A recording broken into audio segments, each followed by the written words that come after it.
Anyway, it is should be now 6. Oh, it's 6:01. I'm late. My bad. You got me. All right, let's rock and roll. Announcements for this week. Next meeting, we're gonna be going over UI and menus.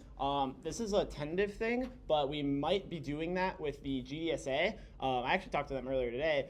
That's the Graphic Design Student Association. So don't quite know how that'll look yet, but might be a collaborative event. So that'll be fun. Again, that'll be here, same time as usual. If you are interested in paying your dues, Adam over here, I forgot to put a funny picture of him. He's the one waving. I look funny anyway, so. Okay. But he's here if you are interested in paying your dues at all. T-shirts are here if you ordered one. Again, as I mentioned earlier, feel free to just stop by Adam and I, and we can kind of sort that out for you. So that's the design. For us to post that earlier I guess last year, late last year, but they're here. So additionally, I got an email early last week about a potential game dev opportunity if anyone is interested. Essentially, a PhD student from the Department of Agronomy reached out and was like, yo, they're looking to create a game teaching 4-H students, essentially like some like differentiating different types of like weed, like the grass weed, not the other one. I got excited first. Yeah.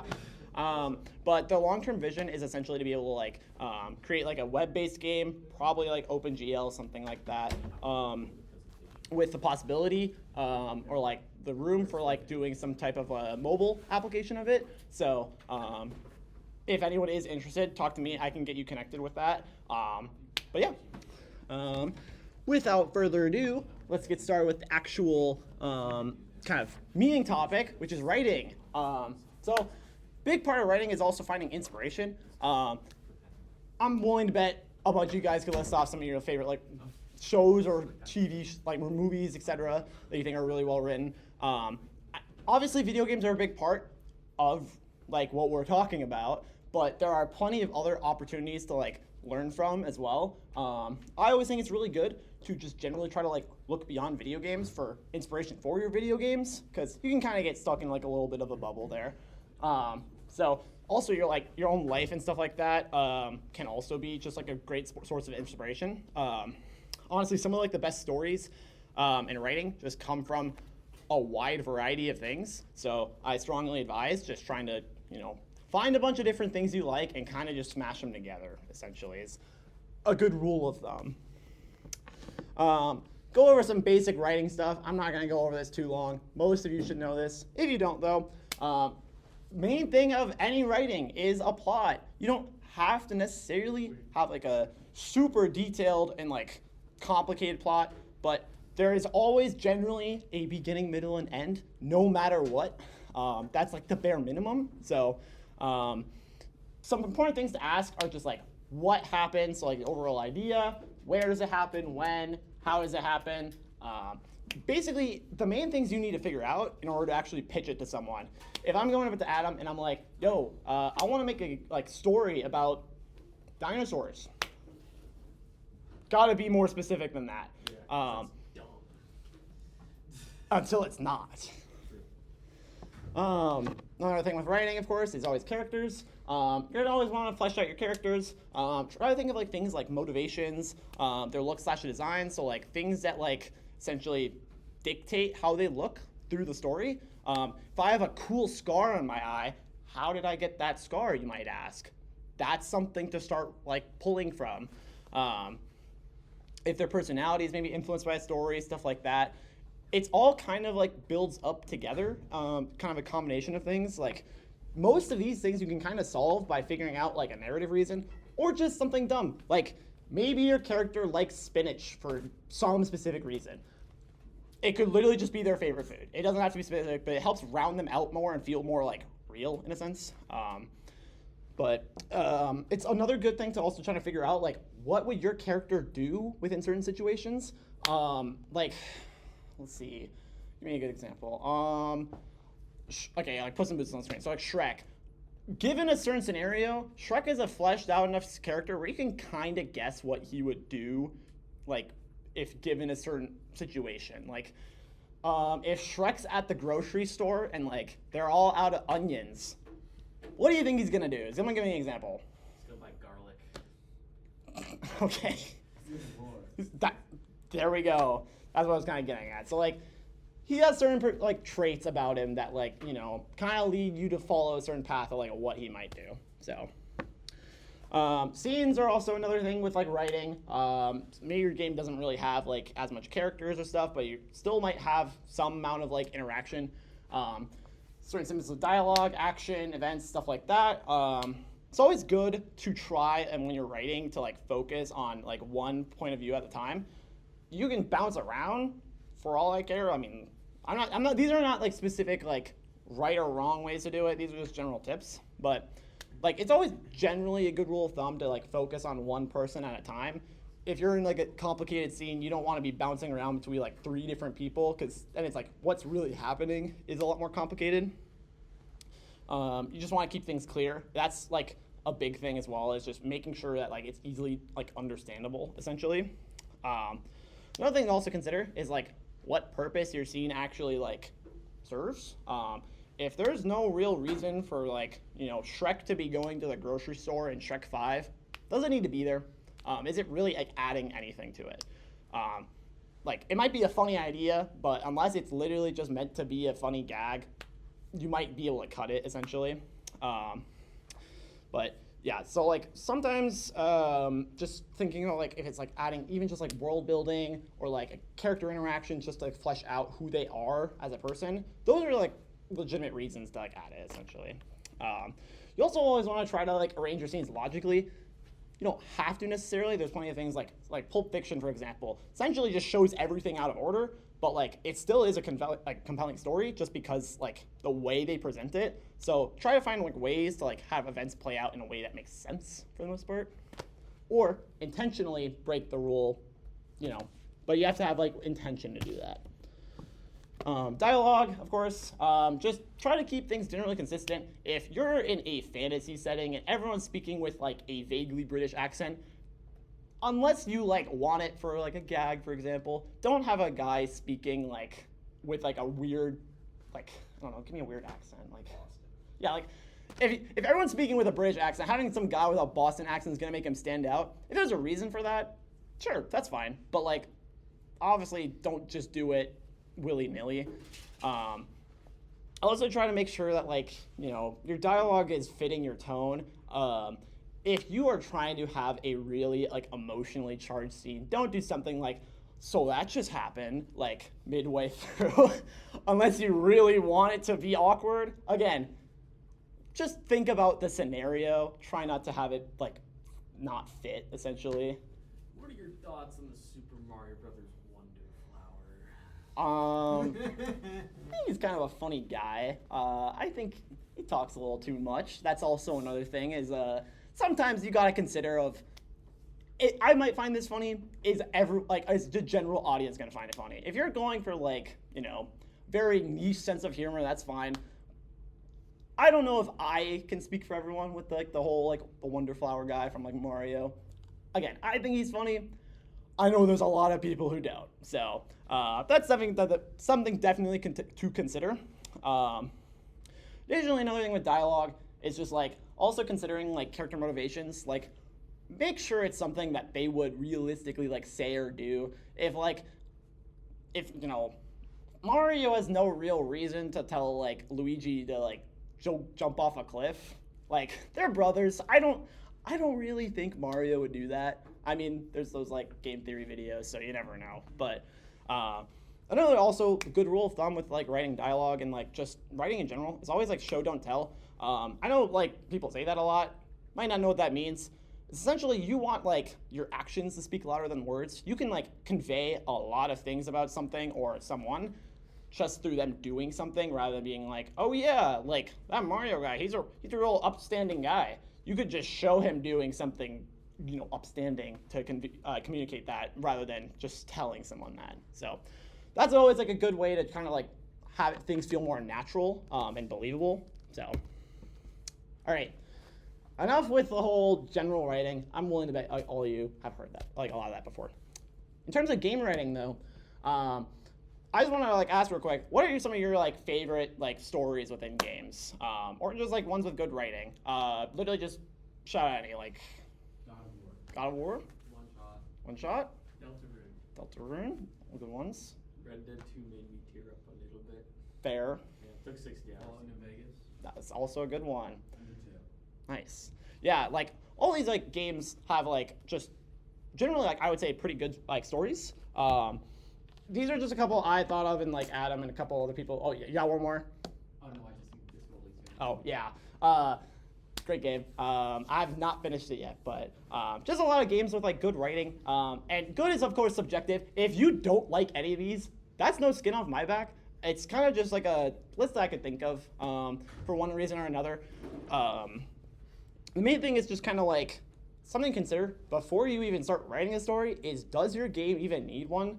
Like, if you're making an arcade style game like Pac-Man doesn't really need a complex, like intricate narrative to be effective, because at the end of the day, you don't really have a way to convey that super well other than just like through brief cutscenes. Also, like sometimes a story just might distract from your gameplay. If you're going for like very gameplay focused for your game, I don't know if like the average player might be super thrilled about there being like a cutscene in between. I know there's a lot of people I know who like are very focused on like, you know, gameplay first and foremost, and like having a cutscene interrupt that every once in a while just kind of like bogs it down for them. So it's something to consider at least. Additionally, is like your game actually like fun and interesting enough to be carried by gameplay? Like, if you don't think your gameplay is going to be like the strongest part of your game, but you think like concept-wise it's really good, maybe you do need more like a fleshed out story to kind of keep interest with it. Or just even like, if you have a story you really want to tell, if a video game is the best format for that, then yeah, maybe go for that. So. If you're saying Pac-Man doesn't need lore and a story, then what are you saying about Pac-World? That's a very interesting question. I mean, you know, it doesn't. Like, I'm not saying like he doesn't need a story, but like I wouldn't say that like the story is probably the most important part of why people play Pac-Man. Okay. I think Just we a may have to hunch. agree to disagree on this. Okay, yeah, sure, yeah. Civil discussion. But general kind of ways to tell stories in games, there's like a decent variety of them.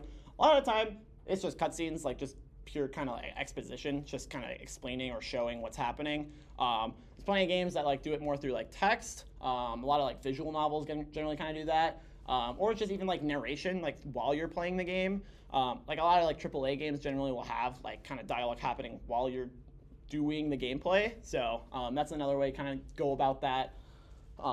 Very popular one is also like visual storytelling or like environmental storytelling. I'll kind of get into that a little bit more. But like that just essentially boils down to like lore kind of to an extent. Like, oh yeah, there's like this ruined castle in the distance. There's probably a reason why it's ruined, and like you might go into that, you might not. Up to you.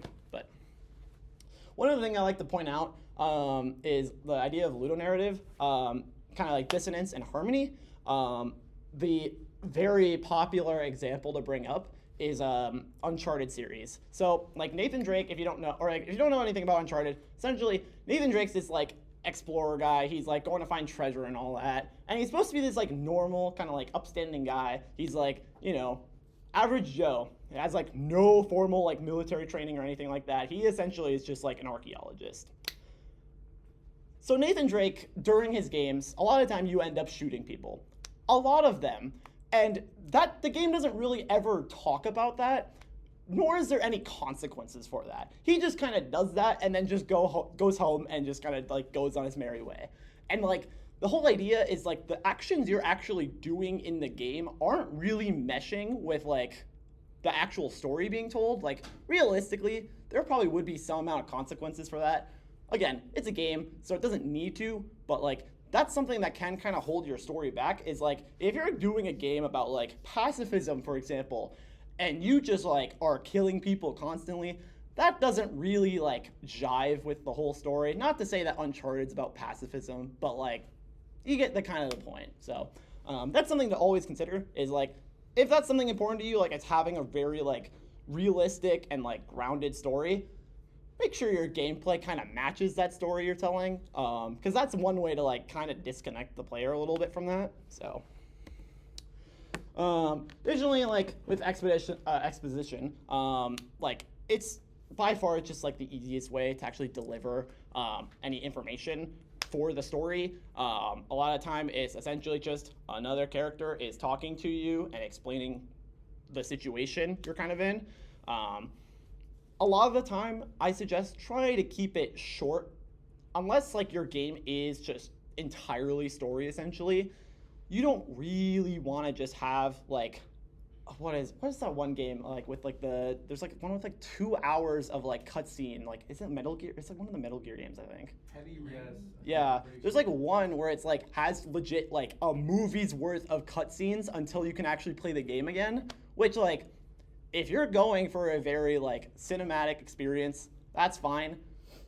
I don't know if most players are gonna want to sit through all of that. So you can definitely overwhelm players by giving them a lot of exposition all at once. So just generally try to keep it in short bursts. That's a good rule of thumb at least. So I kind of talked about this earlier, but like visual storytelling can also be like a great way to kind of like minimize exposition. So like using like the actual like geography and like artwork to kind of like convey things that are happening. One of my favorite examples is Hollow Knight. In Hollow Knight, after you reach a certain point in the game, a early area that you like initially traveled through that was like relatively harmless ends up being like infected and all this, and like it's all like pretty different. The layout changes dramatically. Yeah, well, pretty much like almost a new area essentially, and like a lot of the enemies change too.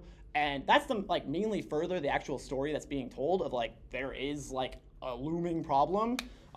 I know Silksong also does that a lot, especially in like the latter like half of the game. So that's definitely like something to consider. It's can be a lot of work depending on how much you're actually going with it, of like having a changing world, but it can be like a really immersive and engaging way to go about that. Additionally, you'll generally want to try to like design your characters to fit within your storyline and like world you're building, because like Mickey Mouse in Dark Souls wouldn't make a whole lot of sense. It's a very like kind of gritty, realist kind of like setting, like fantasy setting. So like, I don't think something cartoony would necessarily fit, or like having like a just entirely comic relief character wouldn't really make sense. I know there's like a lot of people who are upset about with Metroid Prime 4 that like new Miles McKenzie character who like just literally just talks a lot, and like that. I would say generally doesn't really fit what people expect Metroid to be. The developers might want it to be something different, but like the common expectation people have is like, oh yeah, they're these like very like kind of games like you're really like much alone for the most part for most of the games. So definitely try to like consider that as well when you're like writing your setting and like characters. Is like, is this gonna actually fit? You want to like, no matter what kind of story you're telling, you want to try to have things fit together as best they can within like a realistic kind of like expectation.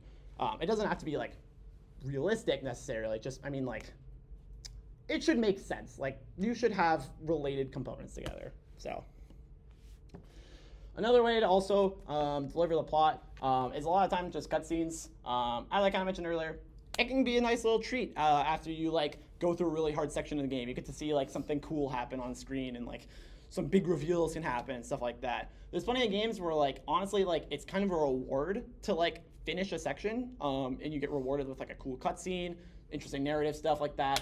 Can also like show like scenes from different angles, and like prevent you from like kind of being or not like unimmersed, but like losing immersion essentially, because like sometimes if you're in a cutscene, it's just like you're just running around. You can still like shoot your gun or what have you, like not really as like focused in on what might actually be happening. Some cons though, cutscenes can also kind of take you out of immersion, depending on like how you kind of view the game, because you might be in like an actual gameplay sequence where you feel like you're controlling the character, and then you kind of get pulled out of just like, oh yeah, now I get to watch the gameplay itself essentially. It can also be a little bit clunky from a game design perspective as well. I guess I mentioned like just kind of pulling you out of like something you were doing. So another thing that people really like with a lot of like game storytelling is lore. If like your game is really focused on like experiencing a world, like a great example is Pokemon, for example. Like the whole game is about the Pokemon, so obviously like you're gonna want to like learn about them more. Like the game's trying to convince you that these are like believably real creatures, giving you like a whole bunch of like different information about like their height, weight, a little bit of like research about them, stuff like that. That can really help feel or make the world feel like a lot more like filled out in a sense. You can like also I will point out it's very important to be consistent if you want things to be believable. You don't want to just like throw something that's like completely out of left field in just to kind of like lose people a little bit. So, but things you can kind of give like backstory to with lore, like religions, sciences, technologies, geography and climates, flora and fauna, or like magic. These are all things that like you can kind of like add just kind of flavor to that can help like flesh out a world essentially. So, and one of the main things that makes video games such an interesting like form of storytelling is interactivity. You should always have your narrative loop back into a main narrative, or at least like minimize the number of branches that you can kind of go down. It's also really important, like it's a very good tip to try to reuse as much as possible, unless you really want an insane number of work. But like you can kind of see on that little chart over there, essentially like if the more choices you end up giving a player, the more like scenes and interactions you have to account for, which like if you're a giant team, like say like Larian for Baldur's Gate, that might be more viable. But if you're an individual, that can get just insanely overwhelming really fast. So generally try to like, you know, have things kind of loop back to a main kind of like storyline, just to keep it like reasonable to make. Because like realistically, yeah, you could have like a whole different side plot that kind of like you just go off on. You would need to definitely like plan around that though, like very early on. I don't know if that's something you can just commit to like just adding like part way in. So if you want to go that route, you definitely can. Just I strongly advise being realistic. And even like if you do just like have things branch back into a main path, it still does kind of give the impression of like meaningful choice. And there still is like, I mean, Baldur's Gate again is a great example. Like there's like 10 different ways you can go about a given scenario. They all generally have similar results, but like it makes it feel like your character is like original. Like you can have like a bard character and they might have a specific interaction that like only they can do. It's like, oh yeah, like they play a little tune to like chill out like bugbear or something that they're gonna get attacked by. And like that would be a more interesting like scenario than just like fighting it outright. You might fail the check and you still have to fight it, but it feels a little more interesting and interactive that way. So It's like the illusion of choice image with the cow. pretty much, yeah. All right, just to kind of recap the stuff I kind of went over. Exposition is very important for informing the player of like the things that are happening. Always suggest trying to use storytelling to cut down on exposition. And like if you do have a branching storyline, keep it simple because you are going to overwhelm yourself. So with that though, I have a little activity for you guys now. So I'm gonna have everyone get into groups of like 2 or 3. And essentially what I'm gonna have you guys do is go through the 5 W's, which is like who, what, where, when, why, and try to come up with like a story, work with like your other person, just kind of like come up with essentially like a brief story. It can be on whatever you want, within reason, but just kind of essentially start writing a story. And what we're gonna do is I'm gonna have one of you write half of it, and then we're gonna cycle it around, and someone else will finish that story. All right? Does that make sense to everyone pretty much? We have pencils Yeah. and paper. Is there like word count to help give us I mean, We're gonna have a time limit, right? yeah, it'll be like 15 minutes of writing, so however much you can get done in that time. So, but With that, if everyone wants to just get into quick groups, if anyone doesn't have paper, Ben does have some over here, so I can grab.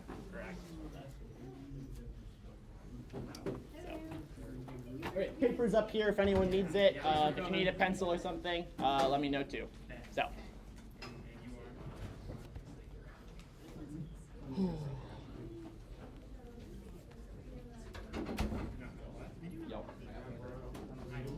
Yeah. You in a group with anybody? I'm not. You're in with anybody? Nobody group?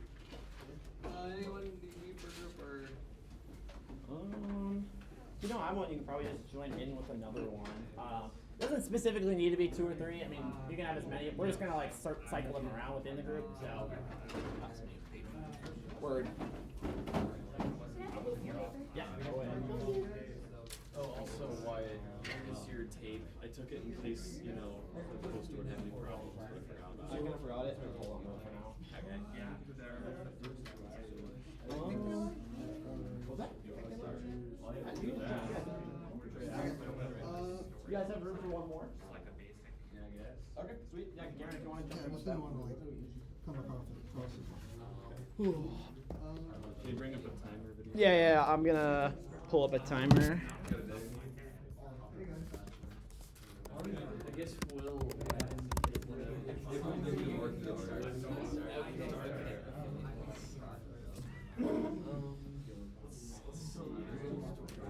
I'm not gonna participate. My brain's fried. His name is like his face name is Goldvester, but his actual name is just Roger. Roger. Pirate. It could work. Now don't. Using it for microprocessing. Now, what you really need to be concerned about is copper vesture. The timer has went off. I don't know why the sound didn't go, but yeah. Stop writing. Stop writing. Gold devesture. All right. Well, I hope that was a little bit of fun. I am gonna have some time if you got. Oh, it started from the beginning. Give me 1 second. Okay. This will turn. This is kind of embarrassing. Okay. I'm gonna have to just start. Okay, hold on. Basically, if anyone does want to present their story, I'm not gonna force you to, but if you would like to present your story, the floor is yours. It would be kind of cool, in my opinion. I pressed the start from beginning button. Okay, well, it's gonna be it's fine. I'm gonna sit down. Cut this out. Donovan, make sure to cut this part out. Cut this part out, Donovan. Cut it out. Or if you don't, add something funny. Sure that it's like completely good. Yeah. Alright, you got the presentation. Yeah, you got it. Alright, just tell me when to start. You can start whatever. Alright. Here's the idea. You're a silver miner. Your name is Sylvester. You mine silver. Why do you mine silver? Because you're broke. When you were a kid, you couldn't afford bread. No bread for you. What do? Snuck into the silver mine looking for food. Small problem. Silver mines don't have food. You know what they do have? Silver. Eat the silver. Small problem. Now you're blue, you're 23, and you're just as tall as you were when you were 7. You gotta do what you gotta do. You try to work at the silver mine. They don't take you. They don't like blue people. They like short people, but they don't like blue people, so you can't join. Racist. They hate blue people. What do you gotta do? Why are you blue? What do you gotta do? You gotta wait until after hours. 12 p.m., break in. What do you do when you break in? You eat the silver. You keep going around, you eat the silver. Sometimes there's still a silver miner in there. Maybe he's running late. What do? Beat him up. Take his silver. Now, asking. That's pretty repetitive. It's got a good loop. What else is there to do? Well, if you go deep in the silver mine, there's monsters. Like real bad monsters, like this guy called Gold D. Roger, or Gold D. Vester, as he's rather known. He's just Roger, really. He just likes to be. Yeah, his only name is Roger. The rest is made up. What does he do? He goes in the mine too. He also steals silver from people. That's competition. We can't have that. Sometimes he even tries to steal silver from you. Horrible. You gotta beat him up and take the silver. He's a Soviet pirate, if you're wondering. He just hangs out in the mountains for some reason. That's right. That's right. Know how he got here. The running theory is he got a shovel somewhere in China and just started digging, and that's how he got here. That's relatable, yeah. Eventually, the end goal is to get to the end of the silver mine and the silver pile out there to fight the silver lord and take them down and eat them so that you may be the silveriest one of them all. Thank you. And Lewis, you get more blue as you eat more silver. Yeah, you go from a nice light blue to a nice royal. Nice. Cool. By the end of the game, you're as blue as a sapphire. I see. I'd say that was golden, but it felt more silver. Mm-hmm. Thank you. Second place. Oh! We set ourselves up for that one. Is there anyone who'd like to go next on presenting their story? Thanks, guys. No one? I guess we get first place then. Let's go. I guess we gotta. You gotta present your story. Okay. No competition, no. I apologize if my reading comprehension isn't up to speed. Okay. We wrote a little short story, so please heed our short story. Okay. So here's how it goes. Gumbus and his friend Wumbus were in search of a Plumbus. Unfortunately, they took a Tumbus into a really freaking big hole. That's when Gumbus and Wumbus met Glimbo the Goblin, who collected boblins. Glimbo wasn't too happy about this whole ordeal, them falling into his house and everything. So he beat the crap out of them and Glumbus and Wumbus and took their limited edition boblins, which is a real thing, by the way. You can look it up. So Gumbus spoke up and said, "Dude, that's like not cool or awesome. I'm taking you to court because you're a dork." And then, all right, yeah. So Gumbus and Wumbus then hired Gol Sudman, who is the greatest lawyer in all of the land. But more importantly, Gol is the greatest basketball player since before LeBron James, who is a canon character. And so then Gol smoked Glimbo on the highest court of them all, the basketball court. Glimbo was so embarrassed and ashamed from this that he had to retire deep into the mountains and was never seen again. Yeah. First place. Thank you. Question, who did you play as? Good question. I think Glimbo, maybe? I don't I know. heard you guys saying you played as Scrumbo the Humbo. No, that's DLC. That's the DLC character? Yeah, that's not in yet. Yeah, we're working on that. Nice. Okay, cool. Alright, Damn. Okay, my passage wasn't that bad, Cole. Come on. is there anyone else who wants to present their stories, or? No? Oh, you guys? Okay, sweet. Sure.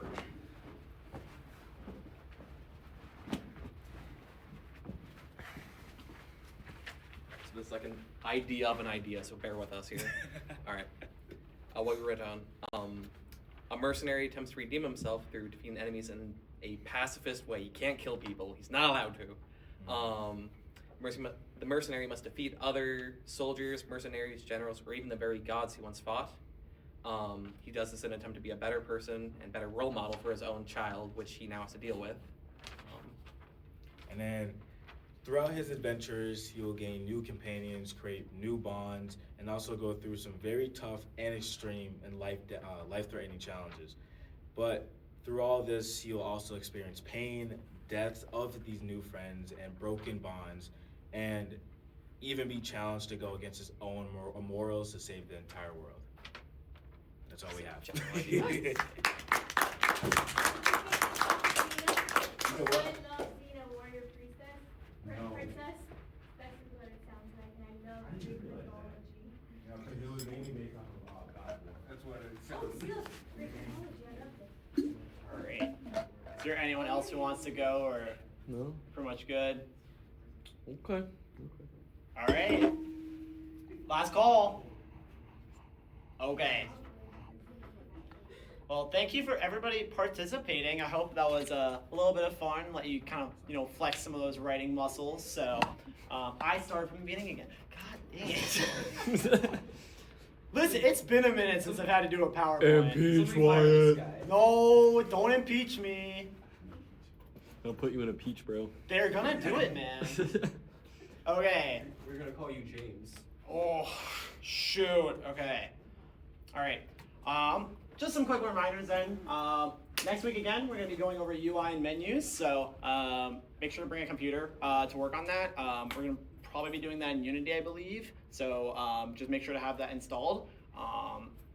But other than that, if you're interested in paying your dues at all, talk to Adam after the meeting. And if you ordered a shirt, talk to me or Adam, and we can get that sorted out for you. Without further ado, go forth, make games, be awesome. Have a good night, everybody. Wholesome.